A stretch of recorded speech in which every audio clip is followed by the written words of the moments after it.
Hello guys, welcome back to our YouTube channel B pharm handwritten notes. ठीक है, आज हम लोग स्टार्ट करेंगे फार्माकोग्नोसी, जो कि यूनिट 3rd एंड 4th को पहले कवर करेंगे। उसके बाद जो है यूनिट 1st एंड 2nd आपको बता देंगे। ठीक है,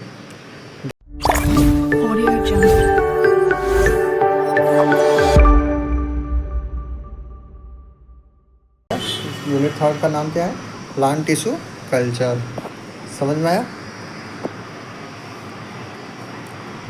तो स्टार्ट करते हैं। पहले डेफिनेशन देख लेते हैं। Plant tissue culture is an in vitro technique in which clone of plant are produce by using plant cell tissue organ under favourable condition. ठीक है, प्लांट टिश्यू कल्चर क्या है? ये एक तरह का इन विट्रो क्या है, टेक्निक है।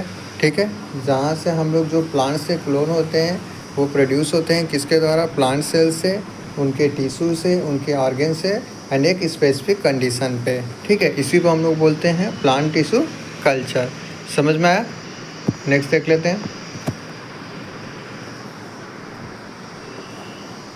Dzire medicinal plant are produce. ठीक है, जो भी मेडिसिनल प्लांट होते हैं ये सब हमारे प्रोड्यूस होते हैं। जैसे कि हमारे नीम हो गए। ठीक है, नीम को हम लोग एक्सट्रैक्ट करके हम लोग नहीं बनाते। जैसे कि जो भी वो सब हो गया, एंटीवायरल हो गया या फिर एंटीसेप्टिक में, ये सब में हम लोग यूज़ करते हैं। ठीक है, नेक्स्ट हमारा production of genetically modified plant. ठीक है, इसका हम लोग अप्लाई करते हैं प्रोडक्शन करने के लिए, जो भी जेनेटिकली मॉडिफाइड प्लांट होते हैं उनके लिए। ठीक है, it helps to produce new plant from parent plant. ये हमारा हेल्प करता है प्रोड्यूस करने के लिए नए प्लांट्स को फ्रॉम पेरेंट प्लांट। ठीक है, produce exact copy of plant. ये जो होता है हमारा प्लांट टिश्यू कल्चर की मदद से हम लोग प्रोड्यूस करते हैं जो भी एग्जैक्ट कॉपी होती है प्लांट की वो। ठीक है, नेक्स्ट देख लेते हैं।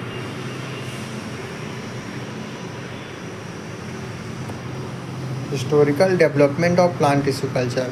कौन कौन से हिस्टोरिकल डेवलपमेंट है हमारे प्लांट टिश्यू कल्चर में? पहला है, firstly this technique is propose in 1902 by Gottlieb Haberlandt. ये ठीक है ना, ये जो हमारा टेक्निक था प्लांट टिश्यू कल्चर, ये पहले प्रपोज किया गया था 1902 में। किसके द्वारा? गॉटलेब हैबरेडेन जो थे वो साइंटिस्ट थे, जो कि प्रपोज किए थे 1902 में प्लांट टिश्यू कल्चर के बारे में। ठीक है, he successfully carry out tissue culture of mesophyll tissue. ठीक है, ये जो थे वो हमारे सक्सेसफुल कैरी आउट किए थे हमारे, जो कि मेसोफिल टिश्यू में वो किए थे। नेक्स्ट देख लेते हैं सम इम्पॉर्टेंट डेवलपमेंट। कुछ जो इम्पोर्टेंट डेवलपमेंट थे साइंटिस्ट के द्वारा, क्या क्या जो डेवलप किए थे हमारे साइंटिस्ट किस ईयर में, तो देख लेते हैं। ये हमारा ईयर हो गया, साइंटिस्ट कौन से थे और डेवलपमेंट क्या था। 1902 यही हमारे फर्स्ट साइंटिस्ट थे, Haberlandt. First propose concept of plant tissue, जो कॉन्सेप्ट था प्लांट टिश्यू कल्चर का वो हैबरेडेन जो साइंटिस्ट थे यही जो हमारे लाए थे। ठीक है, नेक्स्ट देख लेते हैं।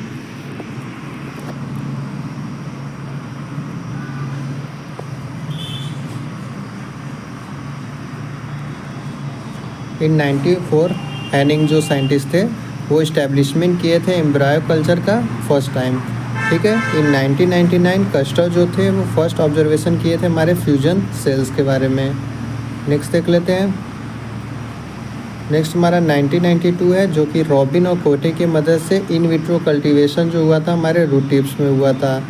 ठीक है, 1934 में जो वाइट साइंटिस्ट थे वो परमानेंट रूट कल्चर के बारे में बताया था, तो किसके लिए था वो? टोमेटो के लिए था।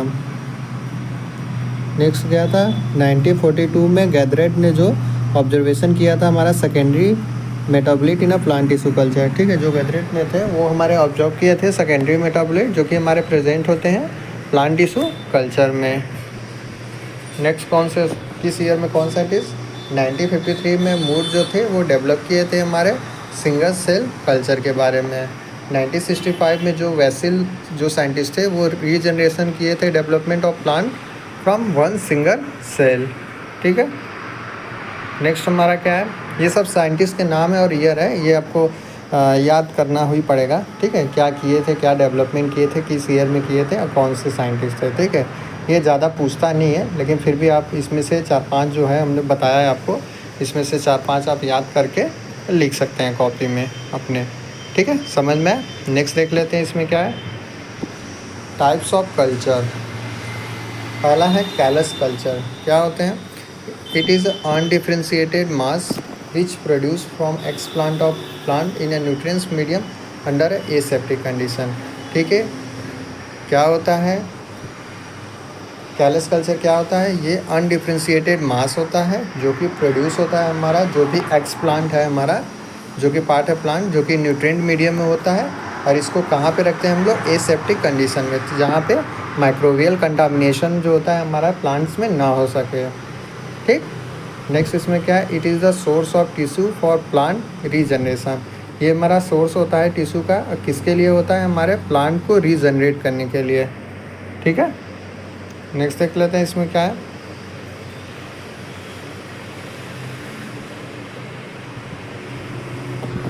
It can be use for long term maintenance of cell line. इसका हम लोग यूज़ करते हैं कैलस कल्चर का, वो मेंटेनेंस करने के लिए हमारे सेल लाइन को। ठीक है, plant growth in A callus culture in A sigmoid curve. जो प्लांट ग्रोथ होते हैं हमारे कैलस कल्चर में, उनका जो कर्व होता है वो हमारा सिग्मॉइड कर्व होता है। ठीक, हमारा पहला हो गया। नेक्स्ट देख लेते हैं क्या है। नेक्स्ट हमारा है फ्लावर कल्चर। क्या होता है? The new plant is generate from a flower. Flower culture में क्या होता है? हम लोग न्यू प्लांट को क्या होता है जनरेट करते हैं फ्लावर से, इसे हम लोग फ्लावर कल्चर बोलेंगे। और कैलस कल्चर था कि जो हम लोग न्यू प्लांट को हम लोग जनरेट करते हैं with the help of plant cell. ठीक है, इसी को हम लोग बोलेंगे कैलस कल्चर। अब फ्लावर कल्चर में देख लेते हैं। Flower bud mature flower are collected. ठीक है, इसमें हम लोग क्या होते हैं, जो मैच्योर फ्लावर है उसको पहले कलेक्ट करेंगे, इसके बाद वाश करेंगे एंड डीप कर देंगे हम लोग 5% टिपॉल सोल्यूशन फ्रॉम 10 मिनट। ठीक है, पहले फ्लावर लिए, उसको मतलब फ्रेश फ्लावर को कलेक्ट करेंगे, फिर उसके बाद वॉश करेंगे फिर वाटर के साथ, एंड इसके बाद डीप कर देंगे। 5% का सोल्यूशन होता है जो कि टिपॉल होता है 10 मिनट के लिए। ठीक है, in a laminar air flow cabinet using sterilize forceps. ठीक है, इसमें जो होता है इसको हम लोग का लेमिनार एयर फ्लो कैबिनेट होता है, जो कि हम लोग स्टरलाइजेशन के लिए हम लोग यूज़ करते हैं फ्लावर को। ठीक, transfer the flower bud to nutrients medium. ठीक है, ये जो हमारा फ्लावर बर्ड होता है इसको हम लोग ट्रांसफ़र कर देते हैं न्यूट्रिएंट मीडियम में, ताकि प्रोवाइड मिल सके फ्लावर्स को। ठीक है, उसके बाद incubate the culture for 16 hour at 25 degree Celsius under light. उसके बाद जो हमारा इसके बाद जो न्यूट्रिएंट्स मीडियम मिल गया फ्लावर को, तो इसके बाद हम लोग इसको इंक्यूबेट कर देते हैं कल्चर को 16 घंटा के लिए 25 डिग्री सेल्सियस पे, और किसके अंडर अ लाइट। ठीक है, समझ में आप फ्लावर कल्चर क्या होता है। नेक्स्ट देख लेते हैं।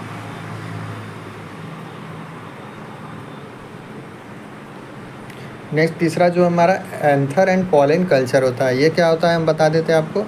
Anther excited from flower. ठीक है, एंथर को हम लोग एक्साइट करते हैं फ्लावर से, एंड इसके बाद इसको स्टरलाइज करेंगे एंड वॉश करेंगे डिस्टिल वाटर के साथ।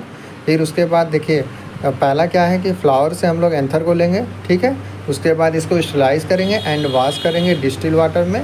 ठीक, फिर उसके बाद हम लोग डायरेक्टली ट्रांसफ़र कर देते हैं न्यूट्रिएंट मीडियम में, ताकि न्यूट्रिएंट मिल सके। फिर उसके बाद प्लांट हमारा फॉर्म हो जाता है 4 से 5 वीक के बाद। ठीक है, नेक्स्ट इसमें देख लेते हैं। Pollen grain are aseptically remove from anther and culture on a liquid media. वही है, जो पॉलन ग्रेन होते हैं हमारे एंथर पे, वो एसेप्टिकली हम लोग रिमूव कर लेते हैं।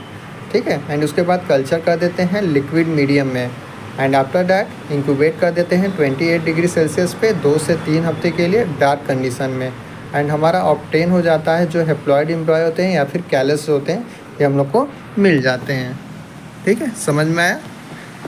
तीसरा जो था हमारा एंथर और पॉलन कल्चर समझ में आ गया। नेक्स्ट देख लेते हैं।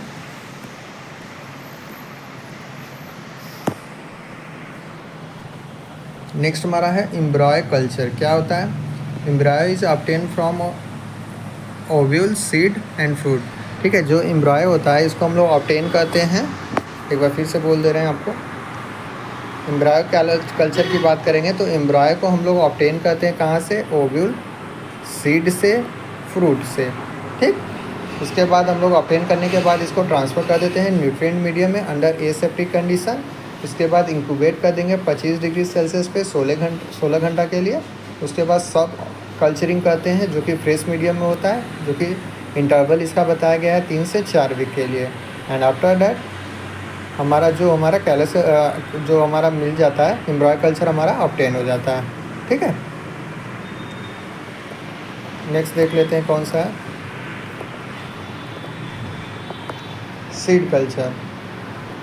Seed culture in vitro to generate seeding और plant in aseptic condition for raise the sterilize seeding. वही है, सीड जो होता है हम लोग इसको कल्चर करते हैं इन विट्रो कंडीशन में, ताकि जनरेट कर सके हमारे सीडिंग को या फिर प्लांट को, जो कि एसेप्टिक कंडीशन में होते हैं। एंड इसके बाद स्टरलाइज करते हैं हम लोग जो भी सीडिंग हम लोग ऑब्टेन किए रहते हैं या फिर कल्चर किए रहते हैं इन विट्रो कंडीशन में। समझ में आया? नेक्स्ट इसमें क्या है, it increase the efficiency of germination of seed. जो ये जो सीड कल्चर होता है वो हमारे जो जर्मिनेशन ऑफ सीड की एफिशिएंसी होती है उसको इंक्रीज़ करता है सीड कल्चर। ठीक, नेक्स्ट देख लेते हैं प्रोटोप्लास्ट कल्चर क्या होता है। पहले हम लोग जान लेते हैं प्रोटोप्लास्ट होता है क्या है। A cell without cell wall is known as protoplast. Protoplast किसे बोलते हैं? ऐसे सेल जिनके पास सेल वॉल ना हो, इनको हम लोग बोलते हैं protoplast. A cell without cell wall is known as protoplast. समझ में आया? एंड इसका कल्चर देख लेते हैं।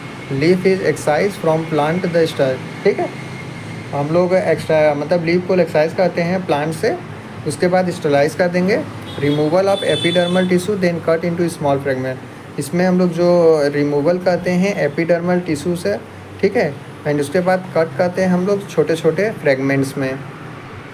नेक्स्ट देख लेते हैं, cell wall is remove through enzymatic method. इसमें जो सेल वॉल होते हैं प्लांट्स में, इसको रिमूव करते हैं हम लोग एंजाइमेटिक मेथड से, ताकि हम लोग को प्रोटोप्लास्ट जो है हमको ऑब्टेन हो जाए। एंड इसको ट्रांसफ़र कर देते हैं हम लोग पेट्री प्लेट में, एंड उसके बाद इंक्यूबेट कर देते हैं हम लोग बीओडी इंक्यूबेटर में, स्टरलाइजेशन के फ्री करने के लिए। ठीक है, नेक्स्ट देख लेते हैं,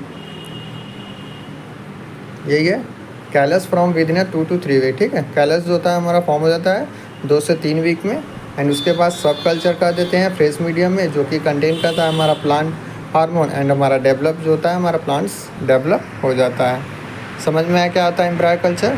नेक्स्ट देख लेते हैं, नेक्स्ट हमारा लीफ कल्चर। वही है, लीफ को हम लोग लेंगे प्लांट से एंड उसके बाद स्टरलाइज करेंगे, उसके बाद प्लेस कर देते हैं हम लोग सॉलिडिफाइड मीडियम में, उसके बाद मेंटेन करेंगे कल्चर एंड हमारा डेवलपमेंट हो जाता है न्यू प्लांट का। ठीक है, समझ में आया? नेक्स्ट देख लेते हैं रूट कल्चर। रूट कल्चर में देख लेते हैं, root are excise from plant. वही है, प्लांट से हम लोग रूट को लेंगे, उसके बाद स्टरलाइज कर देंगे, ट्रांसफ़र कर देंगे इसको फ्रेश मीडियम में। The lateral root continue to grow and provide the several root. जो लेटरल रूट होते हैं हमारे प्लांट्स में, वो हमारे कंटिन्यू हो जाते हैं ग्रो करने के लिए, एंड ये हमारे प्रोवाइड करते हैं सेवरल रूट, ताकि ये फर्दर ग्रो कर सकें। एंड मेंटेन करेंगे इसी को, एंड डेवलपमेंट हो जाता है हमारे नए प्लांट्स में। ठीक है, समझ में आया? अगर समझ में आ रहा है आपको तो प्लीज़ वीडियो को लाइक करें, शेयर करें एंड सब्सक्राइब करें। ठीक है, कोई भी दिक्कत हो तो आप कमेंट बॉक्स में, जो भी टॉपिक नहीं समझ में आया तो आप कमेंट बॉक्स में कमेंट करके हमको बता सकते हैं, हम आपको बताने के लिए तैयार हैं। ठीक है, तो नेक्स्ट देखते हैं क्या है इसमें, nutritional requirement to plant tissue culture. कौन कौन से न्यूट्रिएंट्स रिक्वायर होते हैं हमारे प्लांट टिश्यू कल्चर के लिए? The nutritional required to plant tissue culture, मतलब बहुत सारी न्यूट्रिशनल रिक्वायरमेंट जो होती है हमारे प्लांट टिश्यू कल्चर के लिए ज़रूरी होती है। देख लेते हैं बारी बारी क्या क्या है।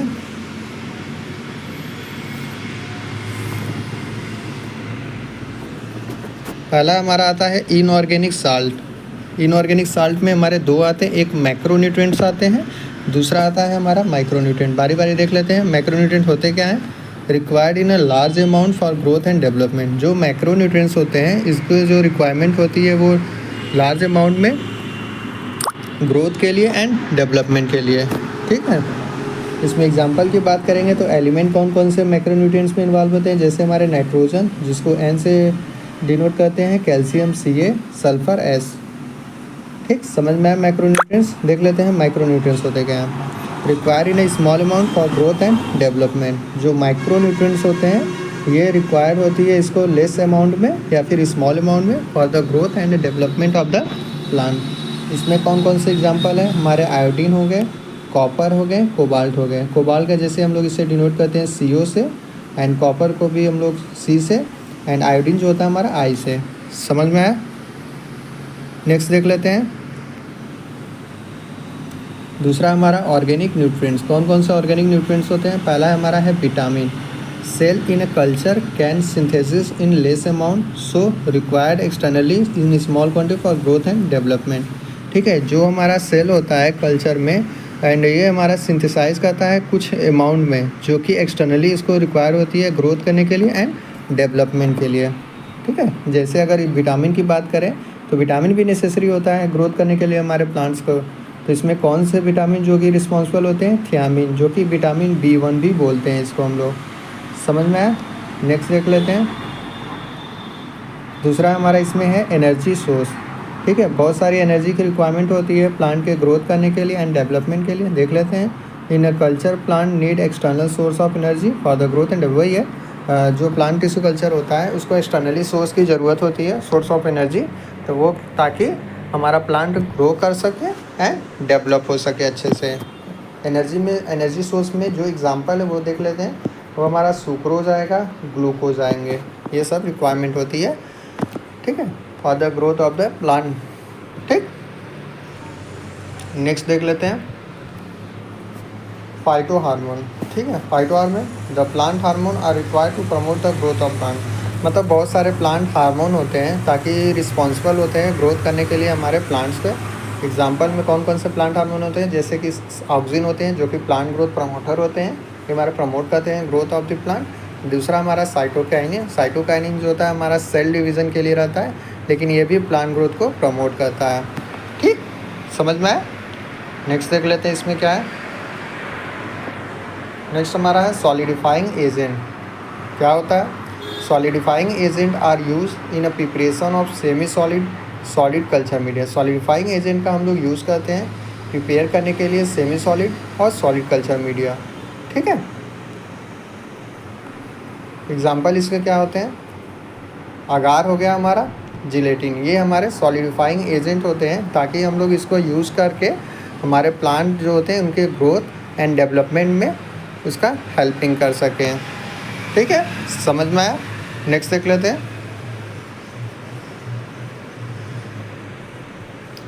नेक्स्ट हमारा है एंटीबायोटिक। क्या होता है? It is present the growth of microbes in a plant. यही है, ये हमारे जो एंटीबायोटिक्स होते हैं जो भी हमारे माइक्रोबियल ग्रोथ हो रहे हैं प्लांट टिश्यू कल्चर में उसको प्रिवेंट करने के लिए। एग्जाम्पल की बात करेंगे तो स्ट्रेप्टोमाइसिन है हमारा। ठीक है, पीएच क्या है? The pH of nutritional medium is generally adjust below 5 to 6 are. जो पीएच मीडियम होता है हमारे न्यूट्रिशन के प्लांट जो रिक्वायरमेंट होती है वो 5 to 6 बताया गया है। समझ में आया कौन कौन से न्यूट्रिशनल रिक्वायरमेंट होते हैं प्लांट टिश्यू कल्चर में? ठीक, नेक्स्ट देख लेते हैं। Application of plant tissue culture. तो कौन कौन से एप्लीकेशन होते हैं हमारे प्लांट टिश्यू कल्चर? पहला है हमारा टू कंजर्व रेयर स्पेसीज और इंडेंजर्ड प्लांट स्पेसीज। ठीक है, जो प्लांट टिश्यू कल्चर का हम लोग यूज़ करके हम लोग जो इसको कंजर्व कर सकते हैं जो भी रेयर स्पेसीज होते हैं जो कि बहुत ज़्यादा ज़रूरत होती है उस प्लांट का, इसके मदद से हम लोग इसको कंजर्व कर सकते हैं। दूसरा क्या है? Production of genetically modified plant. ठीक है, इसका हम लोग प्लांट टिश्यू कल्चर की मदद से हम लोग जो जेनेटिकली मॉडिफाइड प्लांट होते हैं उनका प्रोड्यूस कर सकते हैं। नेक्स्ट हमारा है प्रोडक्शन ऑफ हैप्लॉइड प्लांट। ठीक है, इसके मदद से प्लांट टिश्यू कल्चर की मदद से हम लोग प्रोडक्शन कर सकते हैं हैप्लॉइड प्लांट। हैप्लॉइड प्लांट मतलब कि जो एन कंडीशन होते हैं।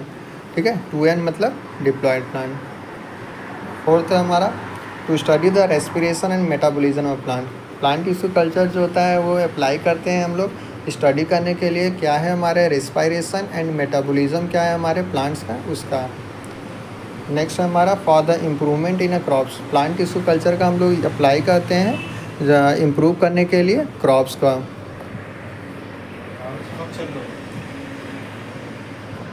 नेक्स्ट हमारा इसमें production of plant clone with new characteristics. ठीक है, इसमें हम लोग प्रोडक्शन करते हैं प्लांट क्लोल के नए कैरेक्टरिस्टिक के साथ। ठीक है, समझ में आए? नेक्स्ट देख लेते हैं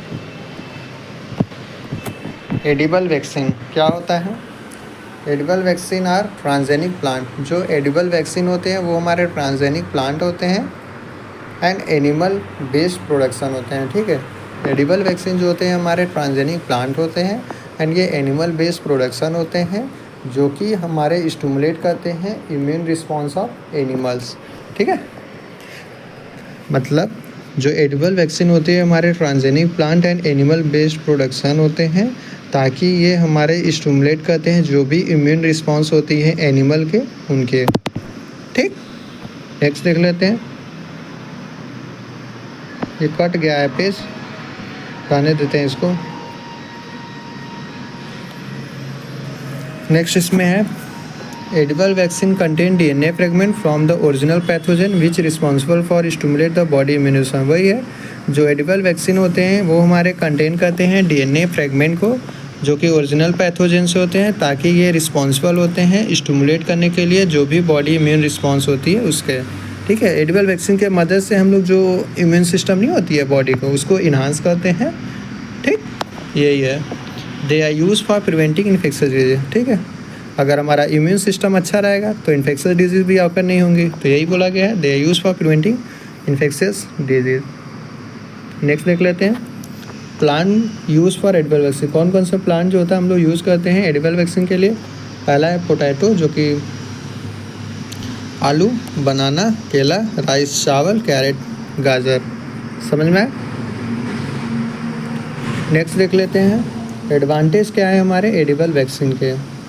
दे are cheap so they can produce in a large. ये जो होते हैं वो थोड़े प्राइस इनके कम होते हैं, इसलिए जो होते हैं हमारे प्रोड्यूस होते हैं हमारे लार्ज अमाउंट में। सेकेंड क्या है generation of systemic and mucosal immunity. वही है, मतलब इम्यूनिटी का जनरेशन जो होता है इसका हमारा सिस्टमिक होता है एंड म्यूकोजल इम्यूनिटी होती है ताकि जो होता है हमारे प्रिवेंट कर सके जो भी इन्फेक्शस डिजीज़ ऑकर हो रही है हमारे बॉडी में उसको।